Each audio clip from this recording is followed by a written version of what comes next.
What does regret look like? Is it the face of a man who has it all? He wore a $5,000 suit as he signed the papers, a smug smile on his lips, already tasting his new life of freedom. He thought he was dropping dead weight. He thought his wife, the woman who built him, was nothing. He laughed as he walked away. But fast forward 1 year.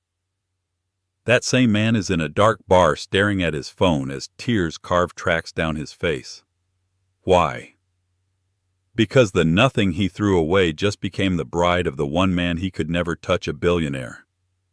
This is the story of Somi Hayes and a divorce that became her ultimate victory. The silence in the conference room at Harrison Stone Legal was thicker than the plush beige carpet. It was a $300 an hour silence designed to be intimidating final. Somi Hayes stared at the document on the mahogany table. The words "dissolution of marriage" were in an offensively bold, clean font. Across from her, Margaret Thorne clicked his pen. It was a heavy silver pen, one she'd bought him for his 35th birthday back when his money was still their money and their money was mostly the inheritance her grandmother had left her. "Just sign it, Somi," he said, his voice smooth-bored. He wasn't looking at her. He was checking the time on his Breitling Navitimer, another gift. "I have a 2 o'clock tea time at the club." Somi's lawyer, a weary-looking woman named Ms. Probate, nudged the document closer. Somi picked up the cheap office pen. Her hand was shaking not from sadness that had burned out weeks ago, but from a deep, vibrating rage. Margaret smiled. It was the smile that had once charmed her, the one he deployed to win clients at Crestview Capital, the mid-level investment firm where he was a senior vice president. Now that smile was just a baring of teeth. He was happy, genuinely, unequivocally thrilled to be getting rid of her. He'd told her as much 3 months ago in their pristine minimalist living room, the one she had decorated and he had criticized. "I'm just bored, Somi," he'd said, adjusting his cufflinks. "We're not on the same level anymore. I'm moving up. You're static. You haven't worked in 10 years. You've let yourself go. What do you even do all day besides yoga and charity lunches?" "I ran our home," she had whispered, stunned. "I managed our finances. I hosted the dinners that got you promoted. I proofread every report. And I'm grateful." He'd cut in the lie, tasting like ash. "But I've met someone. Chloe. You've met her, actually. Chloe Jennings. From marketing." Somi had felt the blood drain from her face. Chloe. 24 years old with highlights like liquid gold and a laugh that sounded like tiny sharp bells. The woman Somi had hosted for Christmas. "She understands my ambitions," Margaret continued, oblivious or uncaring. "She's hungry. She's alive. With her, I feel like I can conquer the world. With you, I feel like I'm managing a very comfortable retirement home." He called her dead weight. He called her a nice safe deposit box that stopped earning interest. Now in the lawyer's office, he was getting what he wanted. He was shedding the dead weight to make room for his new shiny asset. The settlement was insultingly small. He'd successfully argued that her inheritance had been co-mingled and used for joint living expenses while his income was the primary driver of their wealth. He was keeping the house, the car, the club membership.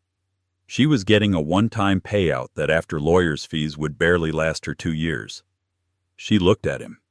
His tailored navy suit, the silk tie, the smug confidence. He was a man she had built from scratch. She'd coached him through his MBA, funded his first major investment, and quieted her own ambitions in art history to be the perfect corporate wife. He smiled. Somi thought of that smile. She wanted to burn it into her memory, the casual cruelty of it, the absolute certainty he had that he was winning and that she was a pathetic, finished, middle-aged woman with nothing left. She took a deep, shuddering breath. Her lawyer looked at her with pity. Never again, Somi thought. I will never let anyone make me feel this small again. She signed her name, Somi M. Hayes, the Thorn, already feeling foreign. She slid the paper across the table. "Done," she said. Her voice was quiet, but it didn't tremble. Margaret signed his name with a flourish, a self-satisfied slash of ink. He snapped the pen shut and stood pulling his jacket straight. "Well," he said to the room, "it's been a pleasure." He looked at Somi, his smile softening into something almost like pity, which was worse. "Take care of yourself, Somi. I really do hope you find something. A hobby. Maybe go back to school." He turned and walked out of the room, not looking back. He was already dialing Chloe, his laughter echoing faintly down the hall. Somi sat there for a full minute, the silence roaring back in. "Ms. Hayes," her lawyer asked gently. Somi stood up. She felt hollowed out, scoured clean. But as she walked out of that office past the ficus tree in the lobby and into the harsh afternoon sun, she didn't feel like crying. She felt cold. And for the first time in a decade, she felt a tiny, dangerous spark ignite in her chest. It was the spark of her own survival. The first 3 months were a blur of beige. Somi had moved into a small one-bedroom apartment in the Willow Creek district, a neighborhood that was charitably called Up and Coming. Her building had beige walls, a beige carpet, and a rattling air conditioner. She spent the first week in a fog unpacking boxes and living on tea and toast. The silence was overwhelming. For 10 years her life had been organized around Margaret's schedule, his dry cleaning, his client dinners, his moods. Now there was just time. Endless gaping stretches of it. She saw them, of course. Margaret and Chloe. They were all over Instagram. Dinners at per se, weekends in the Hamptons, laughing selfies in the back of an Uber. Margaret looked younger, happier. Chloe was draped over him. Her ring a garish 3-carat diamond. Somi knew Margaret couldn't really afford flashing in every shot. They were the picture of success. Somi blocked them. She deactivated her social media. She had to erase the life she'd known to make room for whatever this was. She needed a job. The payout from Margaret was dwindling fast. She opened her laptop and stared at her resume. Somi Hayes. Education. M.A. in Art History and Curation, Yale University. Work experience. A 10-year gap. A black hole filled with charity galas and household management. The rejections piled up. Overqualified. Underexperienced. We're looking for someone with more recent digital skills. She was 38 years old and, according to the world, completely useless. One rainy Tuesday, while battling a stuck closet door, a large dusty cardboard box tumbled from the top shelf. It was labeled College Pre-Margaret. She sat on the beige carpet and opened it. Inside were textbooks, old essays, and a wave of nostalgia so strong it made her ache. She saw the woman she used to be, ambitious, passionate, articulate. A woman who could argue the nuances of the Dutch masters and the socio-political impact of postmodern sculpture. And then, at the bottom, she found a smaller wooden box. Her breath hitched. She hadn't seen it in over a decade. She opened it.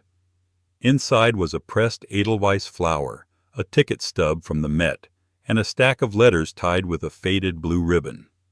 The letters were on heavy cream stationery, the handwriting strong and precise. They were from him, James Devereaux, her college sweetheart, her what if. They had been inseparable for 2 years at Yale. He wasn't like the other boys from Money. He was brilliant, intense, and saw the world in code and color. He was a dual major in computer science and fine art, a combination that fascinated her. They had planned a life together. She would run a gallery, he would build. Well, he was never clear what, but she knew it would be revolutionary. They would live in a loft in Soho, surrounded by books and art. Then 1 week before graduation, he vanished. His roommates said he'd packed his bags and left. A family emergency in Europe. His phone was disconnected. His emails bounced. He was just gone.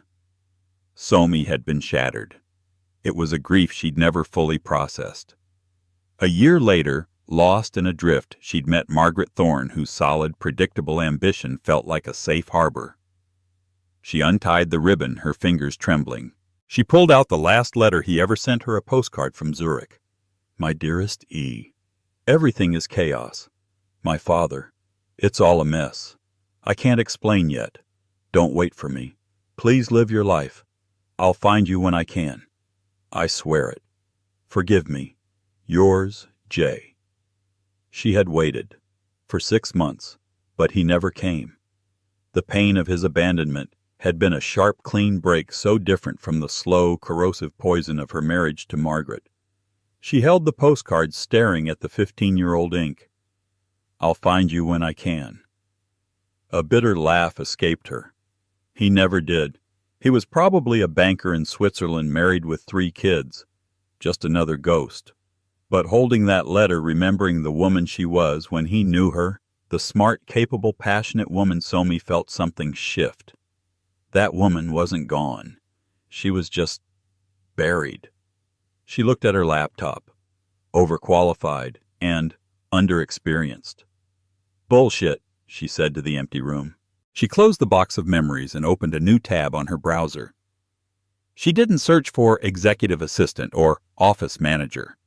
She searched for art gallery jobs. If she was starting from the bottom, she would for the first time in her life choose the ladder she wanted to climb. The Beaumont Gallery was a small, prestigious space tucked away on a cobblestone street, known for its focus on emerging contemporary artists. It was the kind of place Somi used to dream of working in, before Margaret had convinced her that the art world was just a hobby for rich people, not a career. They were hiring an assistant to the curator. The pay was barely enough to cover her rent, but Somi didn't care. She put on her one good suit, a classic charcoal gray wool that she'd bought for herself years ago, and walked in for her interview. The curator was a woman named Ms. Diana Albright.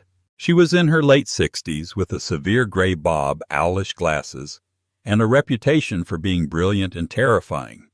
She looked at Somi's resume with undisguised skepticism. "A 10-year gap, Ms. Hayes," she said, her voice dry as parchment. "You hosted dinner parties." "I did," Somi said, her voice steady. She'd practiced this. "I also managed a $200,000 annual household budget coordinated over 50 high-profile fundraising events for the New York Philanthropic League and networked with some of the city's top donors. I can handle a budget, a schedule, and difficult personalities."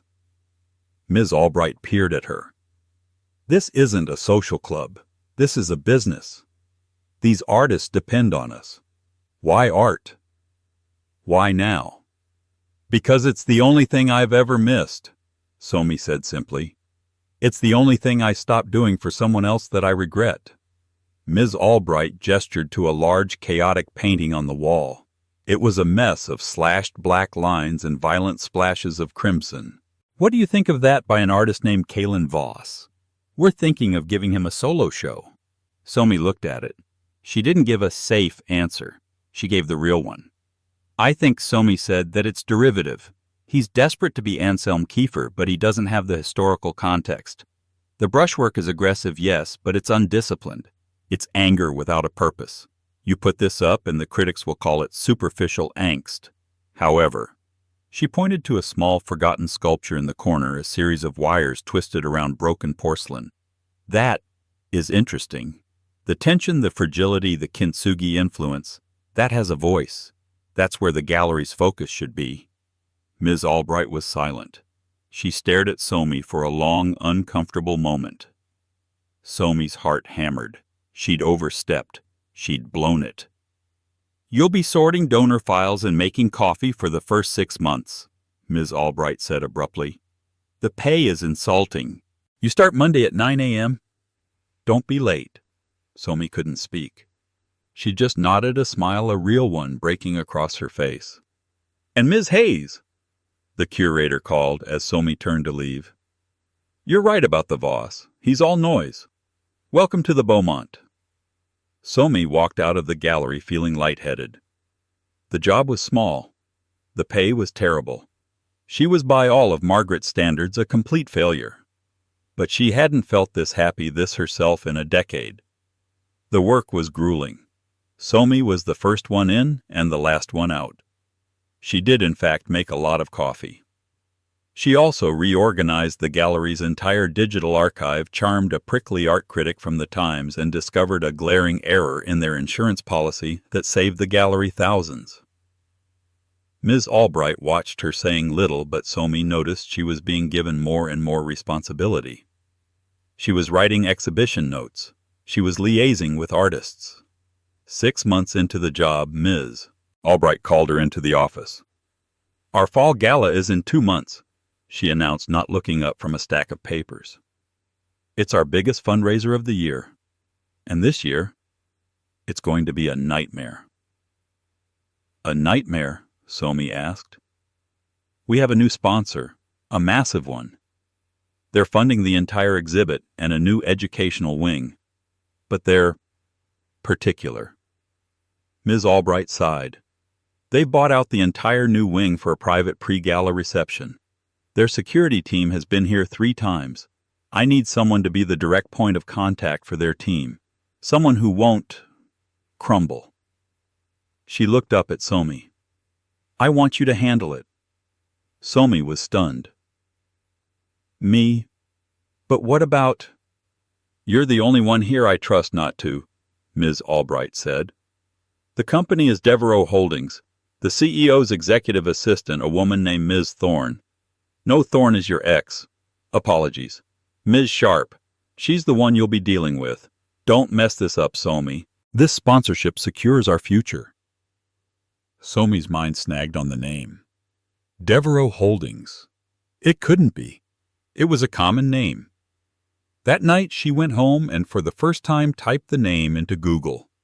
Her world stopped. The screen was filled with images of him. James Devereaux. He wasn't a banker in Zurich. He was a tech mogul, a recluse, the shadow of Silicon Valley who had built an empire in AI and green energy. He was worth billions.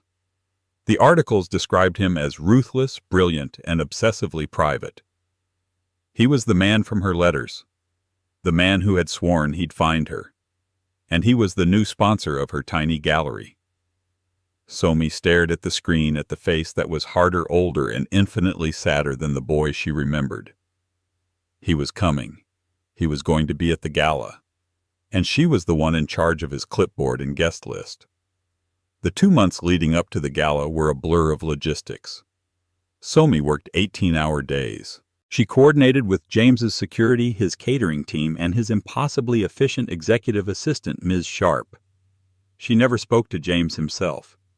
He was a phantom, an entity referred to only as Mr. Devereaux. She learned his preferences by proxy. He preferred still water-white orchids and minimal lighting. He was allergic to shellfish. He did not like to be photographed. In the back of her mind, a frantic, screaming voice asked, "Will he even remember me?" She shut it down. She had a job to do.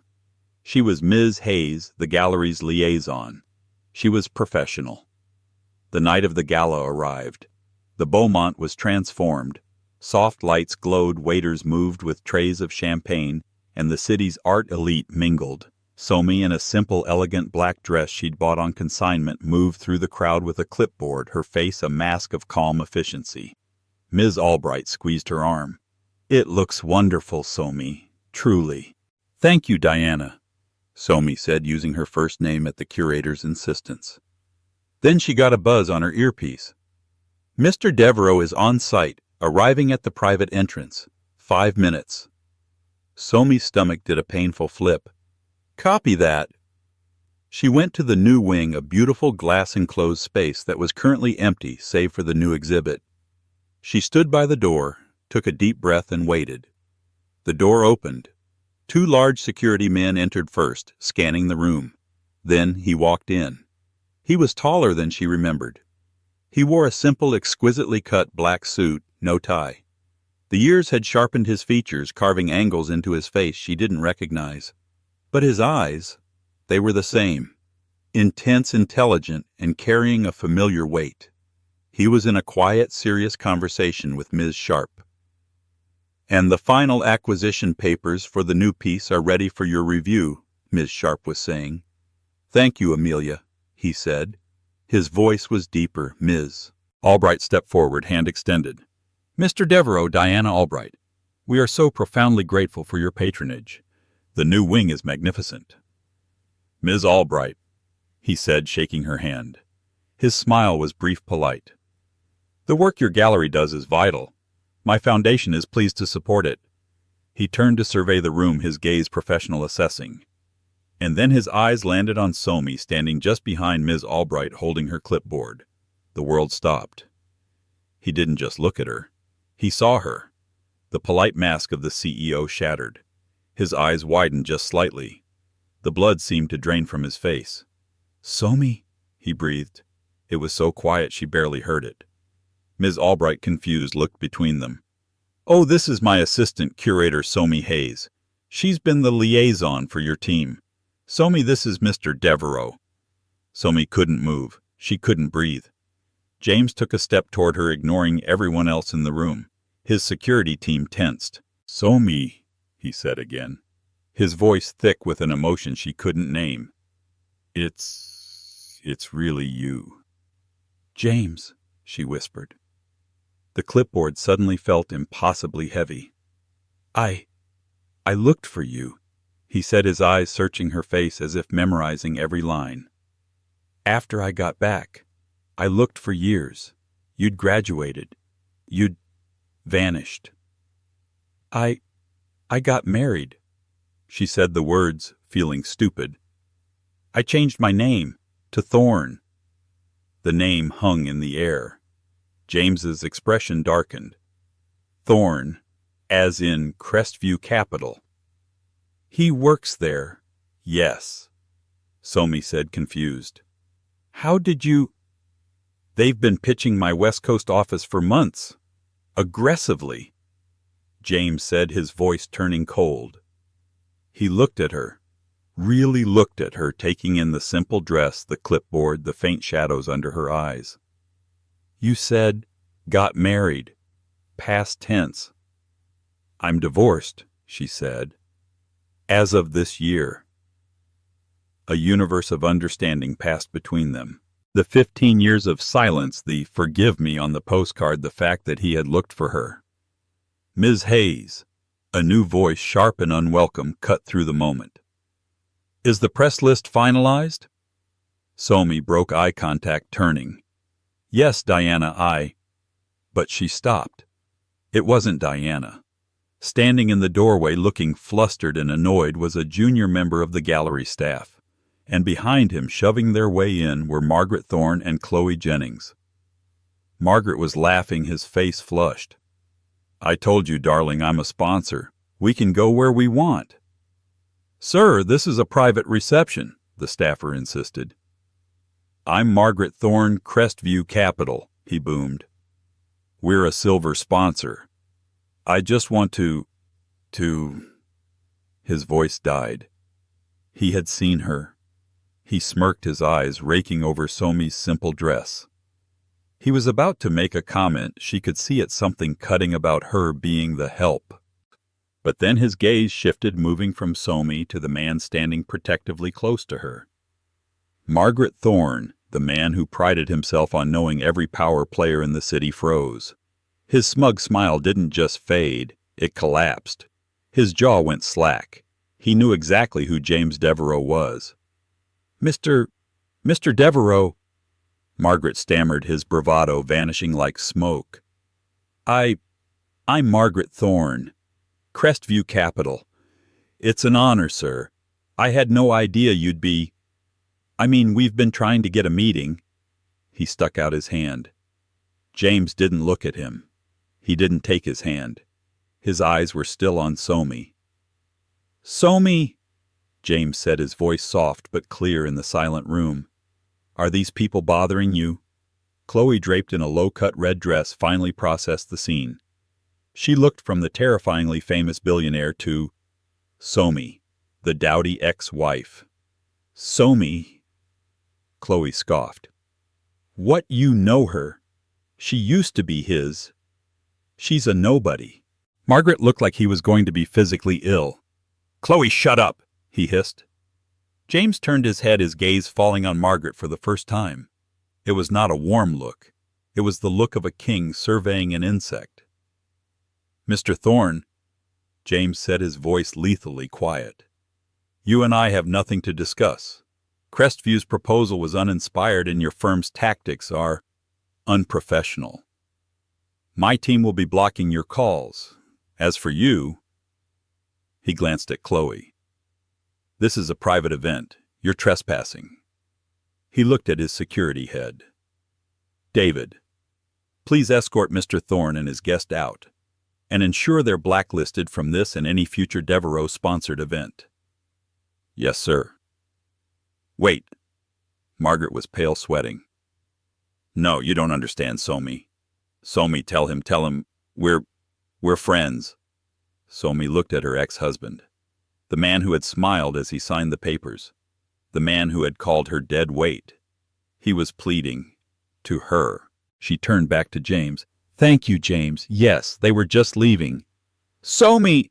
Margaret shrieked as the security guard took his arm. "You're ruining me. This is my career. You conniving—" The guards efficiently and quietly steered him and a protesting Chloe out of the room. The door clicked shut, plunging the wing back into silence. Somi was shaking. James stepped closer, his hand hovering over her arm, not quite touching. "Are you all right?"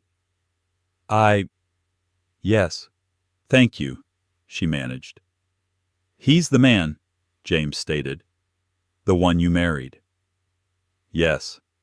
James's jaw tightened. "The man who let you go. He's a fool."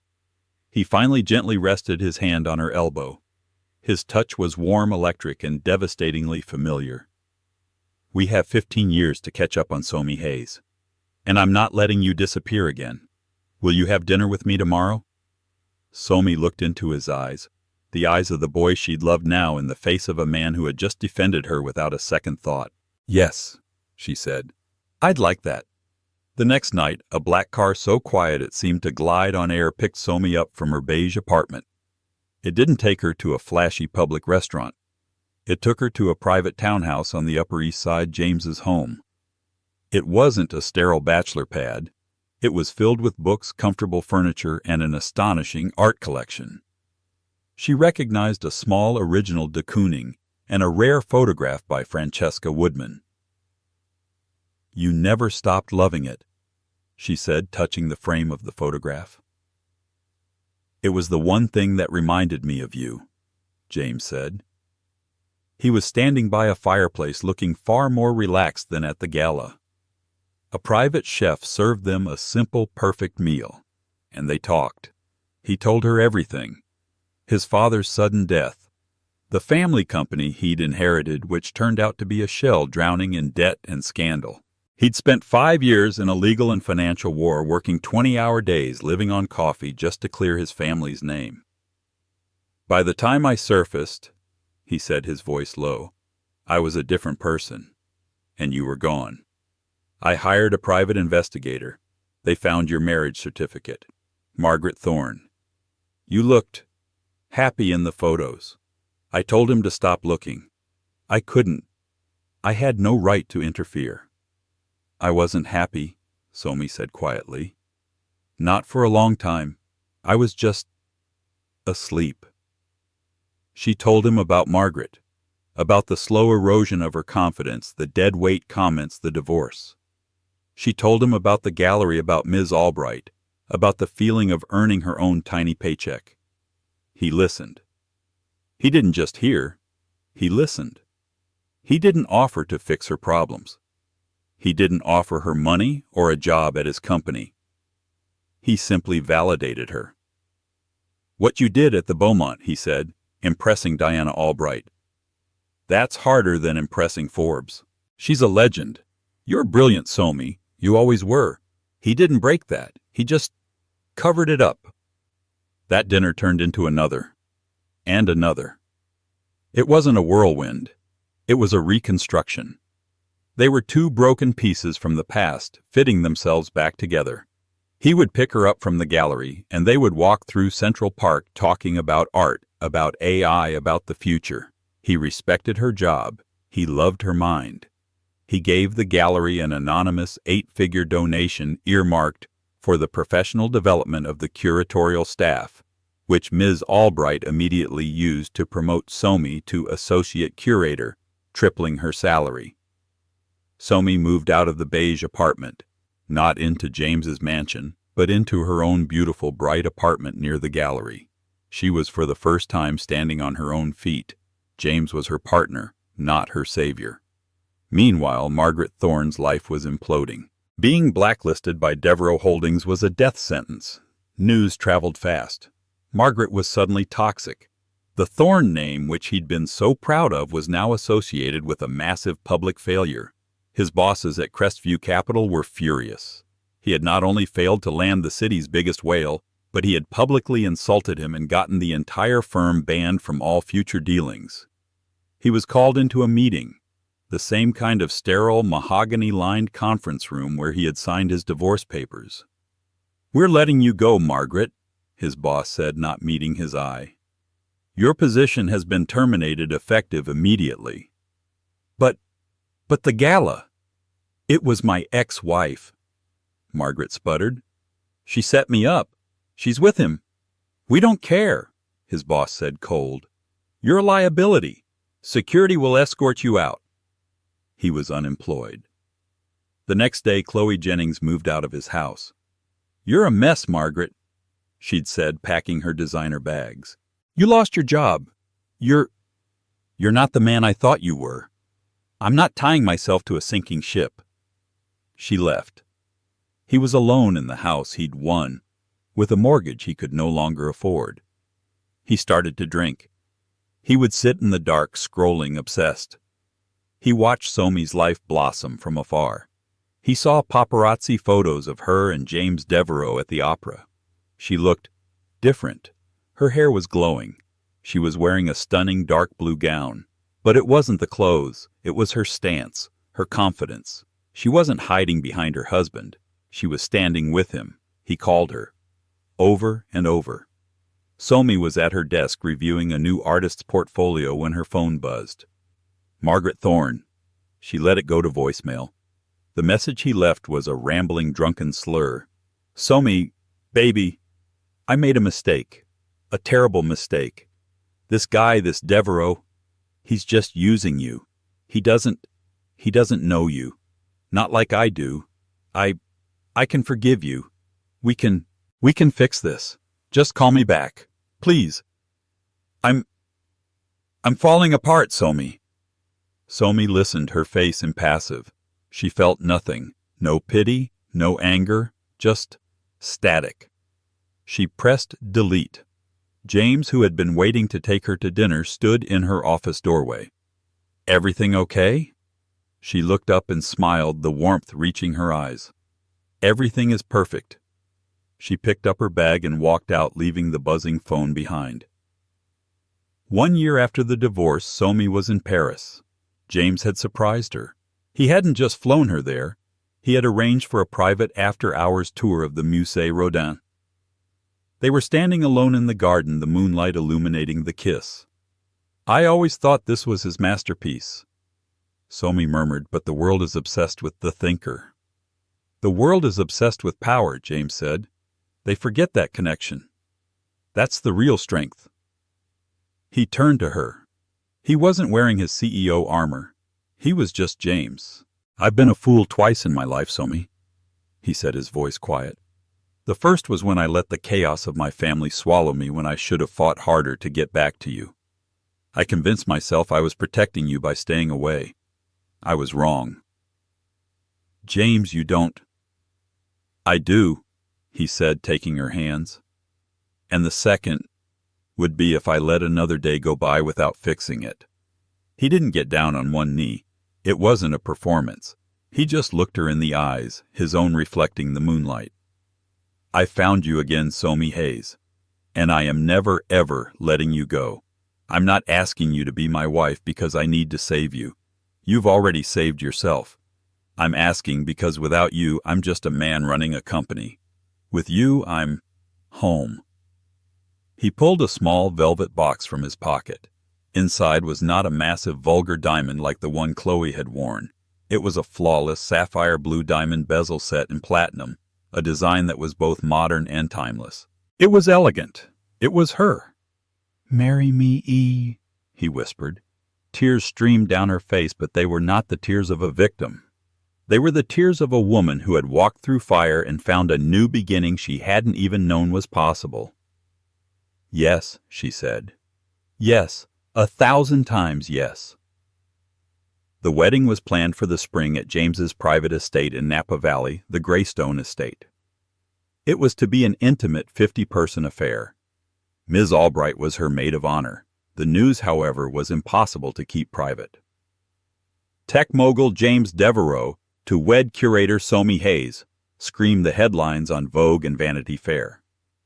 The world was fascinated by the story. The reclusive billionaire and the brilliant unknown curator. It was a fairy tale. For one man, it was a nightmare. Margaret Thorne saw the headline on his phone. He was sitting on a bar stool at a dim, sticky bar called The Sinking Ship at 2 in the afternoon. He had sold the house at a loss. He was living in a studio apartment, drowning in debt and burning through his 401k. He clicked on the article. There she was. Somi. She was laughing, captured in a candid shot, her hand on James's arm. Her ring flashed. It was sophisticated, stunning. It made the diamond he'd bought Chloe look like cheap glass. But it was her face. She was radiant. She was the woman he'd met 15 years ago, the one who could light up a room by just talking about a painting. The woman he had systematically, deliberately, and smugly extinguished. He had thrown away a diamond, convinced it was a rock, all because he'd been temporarily blinded by a piece of glitter. He ordered another whiskey, his hand shaking. He smiled, signing the divorce papers. He muttered to himself, the irony of bitter acidic bile in his throat. Idiot. Idiot, idiot. He wasn't just jealous of James's money. He was terrified by the scale of his own mistake. He hadn't just lost a wife. He had lost a future. He had thrown away the one person who had ever truly seen him, and in doing so, he had exposed himself as the nothing he had always secretly feared he was. The bartender slid the drink over. "Rough day, buddy." Margaret just stared at the glowing image of Somi's happy, beautiful face. He didn't answer. He just drank. The day of the wedding dawned with an impossible cinematic perfection. The Napa sky was not just blue. It was a sharp, high-definition cerulean, a vast cloudless canvas stretching over the rolling hills of Greystone Estate. James's private vineyard was a masterpiece of old-world charm and modern minimalist architecture. The scent in the air was a warm, heady mix of jasmine climbing roses and the rich, earthy smell of the sun-baked soil. In the distance, the faint, elegant sound of a string quartet tuning their instruments drifted on the breeze. This was not a spectacle. It was an occupation. 50 guests. The only 50 people in their new shared world that truly mattered were gathering in a meticulously designed garden that overlooked the valley. There were no press, no paparazzi. The privacy was the ultimate luxury. In a sun-drenched suite in the main house, a room filled not with opulent furniture, but with a staggering collection of modern art. Somi stood before a full-length mirror. She was alone. Diana had just left to take her seat. It was the one moment she had asked for. Her dress was not a confection of lace and tulle. It was a statement. A sleek architectural column of ivory silk designed by a young, ambitious artist she had discovered and personally championed at the Beaumont. The neckline was a bold, asymmetrical sweep, and the back was a daring, artistic cutout. It was the dress of a woman who knew exactly who she was. Somi looked at her reflection, and for a moment she saw a ghost. The pale, tired face of Somi Thorne, a woman who wore beige cardigans and a strained, polite smile. The woman who made herself smaller to fit in Margaret's world. The woman who had for 10 years agreed to be comfortable instead of alive. She had signed her divorce papers in a borrowed suit that felt too big. Today this silk dress felt like a second skin. A soft knock came at the door. It was Diana, back for a moment, holding a small flat box. "He's waiting," Diana said, her voice unusually thick. "And this just came for you, from James. His something new is the wedding, his something old is him." This is his something blue. Somi opened it. Inside on a bed of black velvet was not a piece of jewelry. It was a single, perfectly preserved butterfly. A morpho, its wings a shimmering iridescent blue that was almost electric. Tucked beside it was a handwritten note on heavy cream stationery, the same stationery from 15 years ago. My dearest S. The first time I saw you, you were in the art library arguing that the kintsugi wasn't about fixing what was broken, but about making the break a part of the beauty.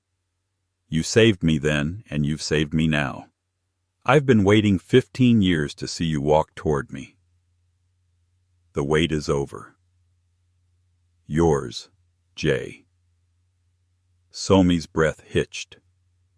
She had told him that story about the broken porcelain and the twisted wires at her interview with Diana. The sculpture in the gallery corner. He had remembered. He had connected her past to her present. That man. Diana said, her eyes misting as she looked at the butterfly. Sees you in color, Somi. Not in shades of gray. Now let's go. You have a billionaire to marry. Somi laughed, the sound clear and bright in the quiet room. She picked up her bouquet, a simple structural arrangement of white calla lilies, and walked toward her future. 500 miles away, in a city that had long since spit him out, Margaret Thorne woke to the sound of a neighbor's television blaring a game show. His studio apartment was a gray, claustrophobic box. The air was thick with the smell of stale beer, unwashed clothes, and the lingering odor of burnt toast from 2 days ago. A single grimy window looked out onto a brick wall. He sat on the edge of his mattress, which was just a mattress on the floor, and ran a shaking hand over his face. His beard was patchy, his eyes a road map of burst blood vessels. That morning he had been fired from a temp job data entering for a logistics company. Thorne, you're done, his supervisor, a kid half his age, had said, not even bothering to look up from his screen. You've been here 3 weeks and your error rate is at 40%. Plus you smell like a distillery. We're not paying you for today. Just get out. He was out of money. He'd known this was coming. He picked up his phone, his one remaining possession of value, and opened his banking app. His hand trembled not from the hangover, but from the dread. Current balance, $147.38. He was less than nothing. He was in the red. The house was gone, sold at a catastrophic loss. The Breitling was gone, pawned for a fraction of its worth. Chloe was gone, vanished back into the city's nightlife, and had blocked his number after he'd left her a series of increasingly desperate drunken voicemails. He was a failure. By every metric he had ever worshipped, money, status, power, he was an absolute abject failure. An old familiar rage bubbled up, sour as bile. It was their fault. It was Somi's fault for being so conniving. It was Devereaux's fault for blacklisting him for using his power like a bully. It was Crestview's fault for being so spineless. He had built an empire. He had been a senior vice president. He had mattered. And they had taken it all away. His thumb, acting of its own accord, navigated to his web browser. To the Vogue homepage, a site he now visited with the obsessive, self-loathing addiction of a man picking at a septic wound. He knew what today was. The date had been burned into his memory. And there it was. The headline posted only minutes ago. First look inside reclusive billionaire James Devereaux's wedding to curator Somi Hayes. Margaret's heart gave a single painful thud. He had to see. He had to know. He had to feel the pain because it was the only thing left that felt real. He tapped the link. Somi stepped out into the sunshine.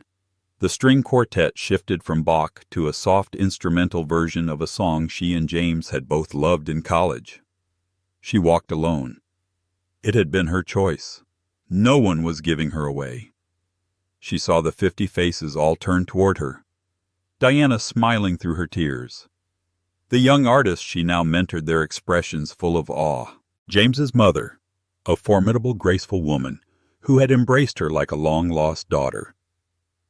And then she saw him, James, standing at the end of the aisle under an arch of white roses. He was not the shadow of Silicon Valley. He was not the ruthless CEO. He was just James.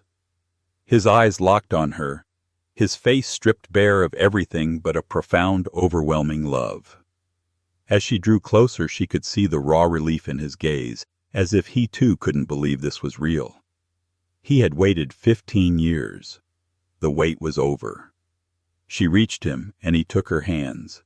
His were warm and steady. "You came," he whispered, a private joke that was just for them. "I always do," she whispered back. Their vows were not the canned traditional script. They had written them. They were a promise. James spoke first, his voice clear and strong, echoing slightly in the perfect silence. "I promised once in a letter that I would find you. It took me 2 decades, and it was the single greatest failure of my life.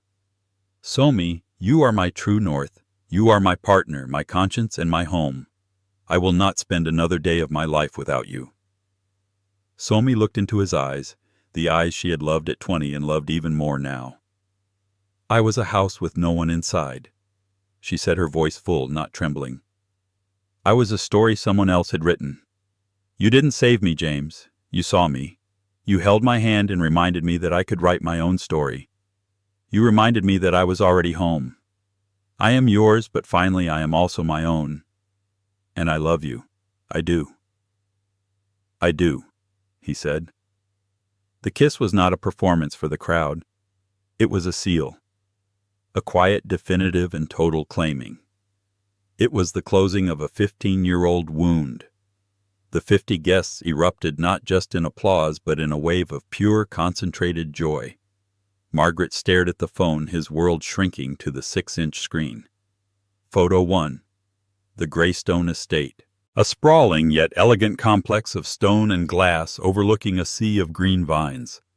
It was worth more than Crestview Capital's entire downtown office.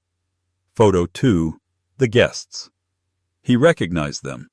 A Pulitzer Prize-winning author, the chief art critic for the Times, a tech founder whose company was a household name. This wasn't a wedding, it was a power summit, the world he had begged to get into. Photo 3. Somi, walking down the aisle. The phone almost slipped from his hand. It wasn't the dress. It wasn't the setting. It was her face. She was smiling, her eyes fixed on someone at the end of the aisle. It was a smile of such profound, unfiltered joy that it was almost violent. A smile of total trust, of absolute certainty. A cold, sick dread pooled in his stomach. She never looked at me like that, not even at their own wedding. He remembered that day now. She had been nervous, her smile thin, her eyes darting. He'd thought it was just bridal jitters. He realized with a jolt that felt like an electric shock that it had been doubt. Photo 4. The kiss. Him, this Devereaux, his hand on her face, protective, possessive. Her hands gripping his jacket. It was intimate. It was real. Photo 5. The reception. This was the one that broke him. It was a candid shot. Somi, her head thrown back in a full, unrestrained laugh, a laugh he hadn't heard in a decade. She was in the arms of her new husband, who was watching her not like a prize but like the center of his universe. And beneath it, the caption that ended the world. Somi Hayes, now Devereaux, in a custom gown by artist-designer Anna Taylor, celebrates with her husband, billionaire philanthropist James Devereaux. Somi Devereaux. The name hit him like a physical blow. Devereaux. She wasn't Thorne anymore. He hadn't just been replaced. He had been erased. The name he had given her, the identity he had imposed on her, was gone, shed like an old, useless skin. She had upgraded in a way that was so total, so absolute, that it rewrote their entire history. He dropped the phone onto the stained carpet. He flashed back with agonizing clarity to that conference room. The mahogany table, his $5,000 suit, his smug, confident smile as he signed the papers. He smiled. He had smiled. He had been happy to get rid of her. He remembered his words. I'm bored, Somi. You've let yourself go. Dead weight. Take care of yourself, he'd said, his voice dripping with condescending pity. Maybe find a hobby. A sound clawed its way out of his throat, a dry hacking noise that was half laugh, half sob. A hobby, he whispered to the empty gray room. The arrogance, the sheer cosmic stupidity of it. He hadn't just thrown away a wife, he had thrown away the quarry. The woman who had funded his MBA, the woman who had proofread every report, the woman who had networked, smiled, and hosted the dinners that got him promoted, the woman with a mind sharp enough to impress a legend like Diana Albright, a mind he had tried to dull and file down because it made him feel small. And James Devereaux, a real giant, a man with the kind of power Margaret had only pretended to have had seen her. He hadn't seen dead weight. He had seen the diamond. Margaret hadn't just been blind. He had actively, deliberately, and smugly gouged out his own eyes, all because he'd been momentarily dazzled by a 24-year-old piece of glitter. He slid off the mattress, his back hitting the cold drywall. He was shaking. He looked around the squalid room at the monument to his failure. This was it. This was the freedom he had wanted. This was the grand prize. He thought of her face, radiant, joyful. Somi Devereaux. The smile he wore signing the divorce papers had been the smile of a fool celebrating his own execution. Margaret Thorne, the man who had it all, the man who had thrown it all away, put his head in his hands. And for the first time, not for his job, not for his money, not for his lost status, but for the one good, true, brilliant thing he had possessed and deliberately destroyed, he cried. He wept, his shoulders shaking ugly, choking sobs that echoed in the tiny, empty room.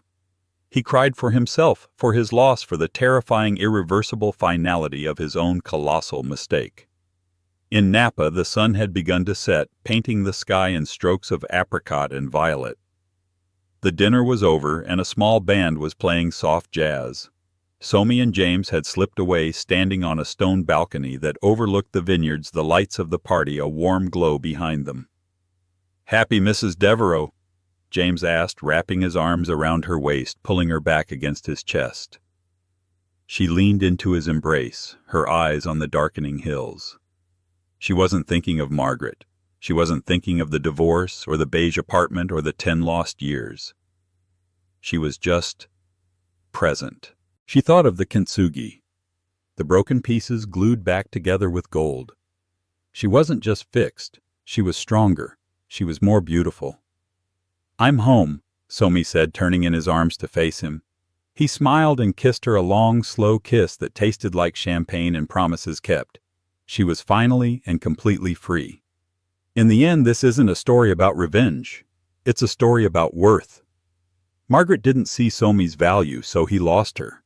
But more importantly, Somi herself had forgotten her own value. The divorce, as painful as it was, wasn't an ending. It was a wake-up call. It forced her to rebuild her life for herself. James didn't save her. He arrived after she had already started to save herself. He was the partner who was worthy of the woman she had become. Margaret's tragedy wasn't just losing her to a billionaire. It was realizing far too late that the woman he'd treated like nothing was in fact everything. What did you think of Somi's journey? Have you ever had a moment in your life that felt like an ending only for it to become your real beginning? Let me know your thoughts in the comments below. And if you love stories about life, love, and the twists of fate that make us stronger, please hit that like button. Share this video with someone who needs to hear it, and be sure to subscribe and turn on all notifications. You won't want to miss the next story. Thank you for watching.